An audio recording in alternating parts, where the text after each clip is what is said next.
Ms. Naranjo, did I say your name right? I'm sorry for all Yes, your you trouble. did. Thank you. I'm sorry for all your troubles. Thank you. Mr. Zimbro, tell my old friend Phil Gelston I said hi. Yes, sir, I will do so. Very, He had warm regards to send to you as well, well. fine lawyer, fine lawyer. Professor Steele, with respect to a divisional merger and then a bankruptcy,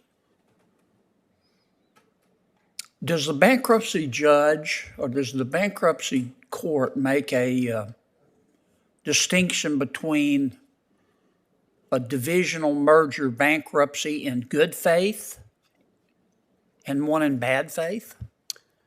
Yes, I think a bankruptcy judge would. I think they would look at the bad co, to use the term that we've adopted from Judge Fitzgerald. They'd look at bad co and they'd ask the question, is that an entity that is in bankruptcy for a proper bankruptcy purpose? And if you set up a bad co that had real assets in it and it had the liabilities as well, you might say yes, that's a proper purpose for that for that entity. But the judge looks at what went on in the particular divisional merger and makes a decision.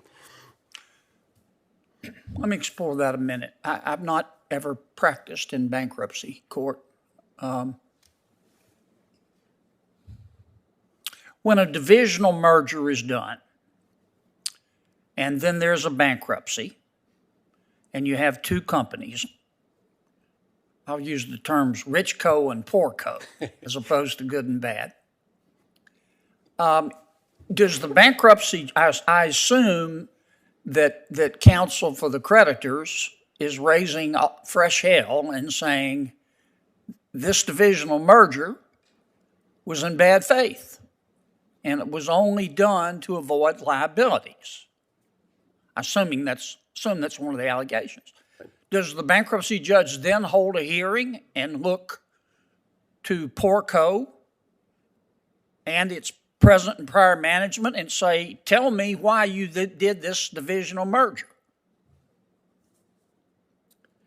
And if they say to avoid our liabilities, does the bankruptcy judge then have authority to say, no, get out of my courtroom?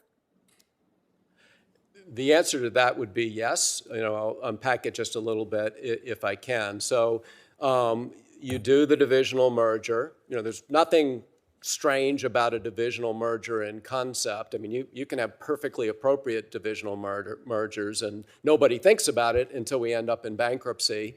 But if you do a divisional merger and then you put bad co or poor co into bankruptcy, and the creditors, the victims, challenge the bankruptcy, say it was filed in bad faith, then the bankruptcy judge assesses the divisional merger, the Texas two-step, and determines whether it belongs in bankruptcy or not. And the standards that courts use vary a little bit from court to court. But the standard that will apply in Johnson & Johnson, for instance, which is the Third Circuit standard, the Court of Appeals for the Third Circuit, what the court will ask is, was there a valid bankruptcy purpose? That was the first question.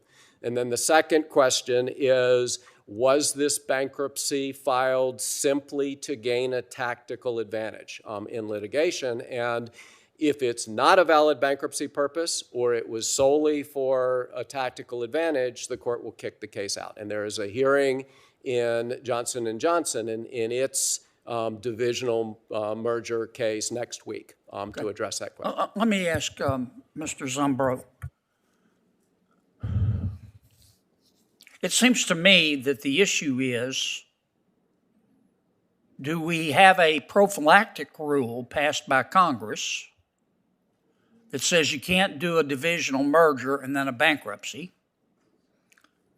Or do we rely on the bankruptcy judge to decide when a divisional merger is in good faith and bad faith? Bad faith meaning to avoid your creditors. Senator, I think that's right. I think the bankruptcy courts are much better positioned to evaluate those issues than Congress. I don't think a law that flatly prohibits a bankruptcy filing after a divisional merger is appropriate or necessary. I did a divisional merger recently for a media company that needed to sell a content library. So if that company that bought the content library needs to seek bankruptcy protection in 10 years, why should it be precluded from doing so? I think the courts can make these determinations on a case-by-case basis. I understand. Could I ask, Mr. Chairman, for 30 more seconds, could you weigh in on that, Mr. McClain? Absolutely. First of all, what Mr. Scale said, what Professor Scale said, is not accurate in the Fourth Circuit. In the Fourth Circuit, where these bankruptcies are all originally filed, bad faith is not enough to dismiss the bankruptcy. A judge could find it's in complete bad faith, it's a scheme, it's a fraud, but yet if the defendant, if the debtor can argue there's a reasonable likelihood of a successful reorganization, a standard which is almost impossible to meet, then the bankruptcy has to stay. So dismissal is not an adequate remedy, even for bad faith under the law of the Fourth Circuit, where they, of course, file. Secondly, with respect to this prophylactic rule, think about the implications of what I've just said. The court's hands are bound. They're bound by this governing, controlling precedent, and it doesn't matter if it's bad faith. That's not enough. Judges are, of course, faced with the cases in front of them, and they do their best, faced with the cases in front of them. But when there was such a widely used scheme where the wealthiest corporations go into bankruptcy to disadvantage some of their disfavored creditors, that is a universal problem that I would submit calls for a universal answer. Okay. Thank you all. Mr. Chairman, I have been asked by Professor Anthony Casey of the University of Chicago Law School and Professor Parikh of the Lewis and Clark Law School to offer statements on their behalf into the record. I haven't. Without objection, they'll be made part of the record. Thank you. I'm sorry to go over, Mr. Chairman. Nope, not a problem.